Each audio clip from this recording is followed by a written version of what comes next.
Good afternoon, everybody. It's your girl Miracle Sims, and you're listening to God, Sex, and Love, your daily dose of inspiration and juice. It is October the 4th, 2024, and today the topic is No Jesus, No Peace. And just for the record, for those that may not have seen the title, I'm saying KNOW, Jesus. KNOW, peace.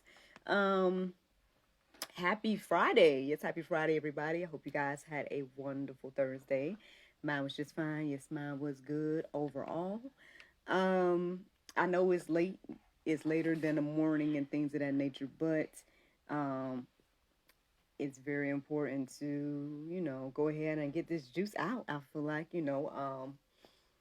long story short, I've been up for a while. Like I was up ever since like two something, and that was significant and everything. I looked into the times that I was waking up, all that good stuff, like I usually do.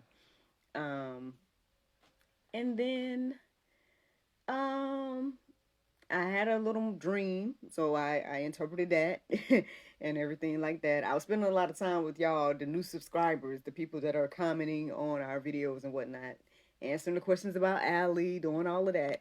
Um, so I did spend a lot of time doing that this morning. And then things got kind of discombobulated because I ended up having, I was scheduled to film an episode of the GSL talk show, but everything wasn't working. Like my device, the person couldn't hear me. We met on Zoom. It was this whole big thing where I was like, "Man, what you come over here to talk about?" Because it seems like every time somebody has something really serious to talk about or something that's really going to hit home, crazy stuff start happening. Um, Obviously, she ended up talking about her ministry is all about like single women and stuff like that. But y'all know, you know what I'm saying? I got my book and everything. So I'm over here like, we on the same page, trying to do something to help the single women and stuff like that to have good, thriving marriages and whatnot. And so obviously, that whole conversation we had we had our whole conversation that didn't get recorded.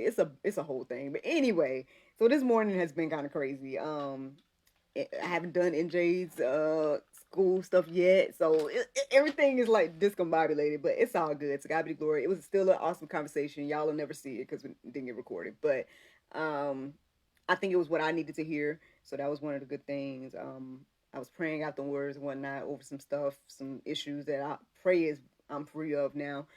So that was good, and here I am to give this juice, even though I know it's after the morning time, but hopefully it'll be right on time for whoever needs to hear it. So, no Jesus, no Jesus, no peace. The KNOW.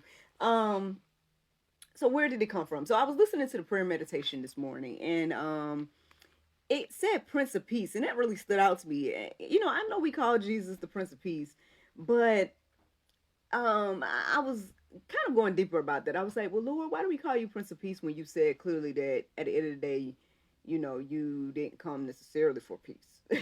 So I went deeper with that thought today. And one thing I realized that I guess that we have a flawed understanding of peace, because it seems like God's peace and then just our peace or earthly peace is two different things. That's what I was receiving this morning. So that's where the title that you guys see comes from. It came from pretty much me realizing that, you know what, unless you know Jesus, you ain't really gonna know peace. Now we can talk about the definition of peace, which says a state of tranquility, security, and freedom from violence or war. And I think majority of us, right, are seeking that, right? Obviously, again, a lot of y'all that have been exposed to Allie and all that stuff that's going on, we want peace regards to that. We want peace for her, right? We want her to have peace. All these different type of things. We think about wars, all these things that we want peace. But again, it seems like my understanding, what I'm getting here from the Bible, is that the peace that God gives us is it surpasses, again, like it says, all understanding.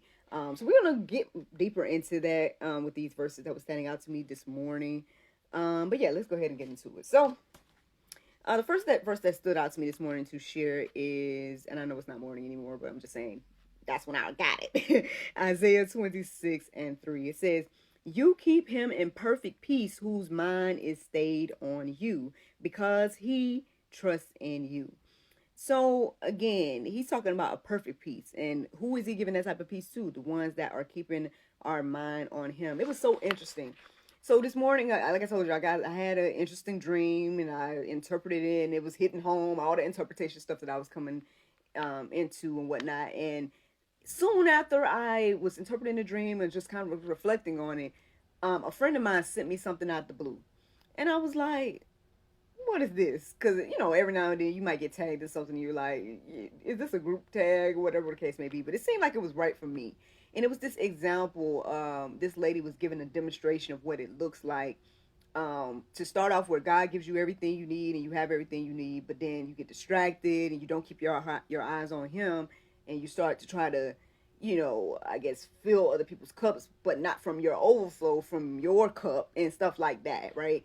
And it just really hit home, and I guess I'm reminded of that demonstration because, again, the lady was reminding whoever was there that she was talking to about keeping your focus on God.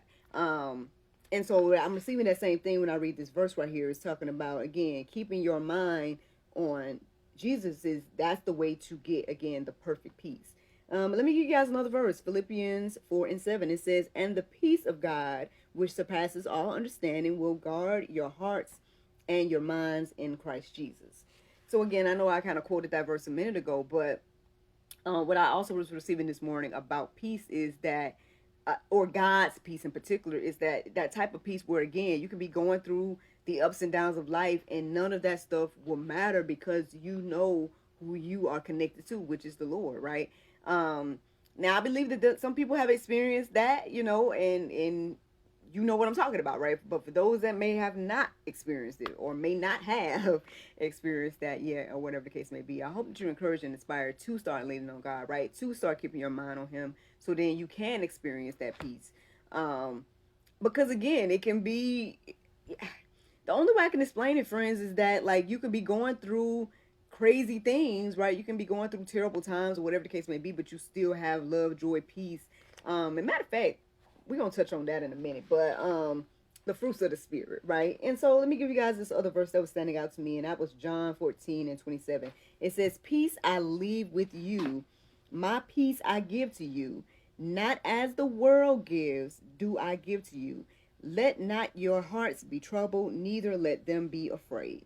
So again, he's letting us know that he's giving us a peace that is not what we are used to, right? And I think, again, we need to go deeper about that idea and understand that it's seeming to me it's two totally different things. And I was like, well, Lord, the peace that you give, again, like I said, when I first started asking the questions, I was like, well, Lord, you did say in your word that, you came to kind of divide and all these different type of things, right? You didn't come necessarily for quote unquote peace on earth the way we imagine it to be. You came to give us more so peace in us and stuff like that, and give us peace to have that relationship with the Lord, or you, whatever the case may be, but not necessarily, again, what we think is peace on earth, or again, even what I shared into that definition. But friends, I guess, again, I say all that to say he's letting us know that he's going to leave us, this peace. He's going to give it to us. And it's not what we think, right? It's not what the world gives. But again, he's telling us to let not our hearts be troubled or be afraid or anything like that. And I know that can be hard and difficult because I've been seeing, like I said, I feel like the comments that I've been seeing lately, people are really, really concerned, or people are like, I saw someone say that, I hate the world we live in, and I don't, what I'm saying? I don't necessarily hate the world we live in. I hate that things are the way they are, right? I hate that, people aren't, treating each other with love and respect and stuff. We don't, value life and things of that nature. Like that, I hate that stuff, right? But the world, like, I don't hate this earth, you know what I'm saying? Or whatever the case may be. I hate that our experience has to be this way, and I question. I'm like, well, Lord, why you leave us here? And stuff like that. But obviously there's a bigger plan at play and whatnot. So and until then, right, until we're in his presence and things of that nature, let us, in a minute, he's letting us know that we don't have to be afraid, right? We don't have to be afraid of anything because we have him. So I hope that you guys are encouraged and inspired by that. Let me give you guys the Bible verse of today, and that is Galatians 5:22 and 23. It says, "But the fruit of the Spirit is love, joy, peace, long suffering." Sorry. Here, I do this again. Sorry, I can't remember what I wrote here because I wrote sloppily. But anyway, goodness, faith, meekness. Y'all go back and look at what that word is after suffering, after long suffering. So faith, meekness, temperance. Against such things there is no law. So I believe that these are the things we're supposed to be striving towards, working towards, exercising. If your life isn't looking like these things, then hopefully that you know where to go, right? To go get it, because he's the one that provides the peace. And that's the juice. That is the juice for today. Now, today is Friday, y'all, so we have a new episode of the GSL Talk Show coming out tonight. It's with Mr. Noah Ermis. And so you guys can hear about his testimony and his journey from addiction to getting healthy and fit and things of that nature. And yeah, man, thank you again to anyone that supports in any aspect. Thank you for all the new subscribers. I think last time I saw, we surpassed 3,000 subscribers on the channel now. So to God be the glory for that, man. And it's a blessing, man. You know, I'm just glad to see and hear things going and flowing. So, but y'all have a wonderful Friday, and I look forward to talking to y'all tomorrow, if the Lord's will. All right, bye-bye.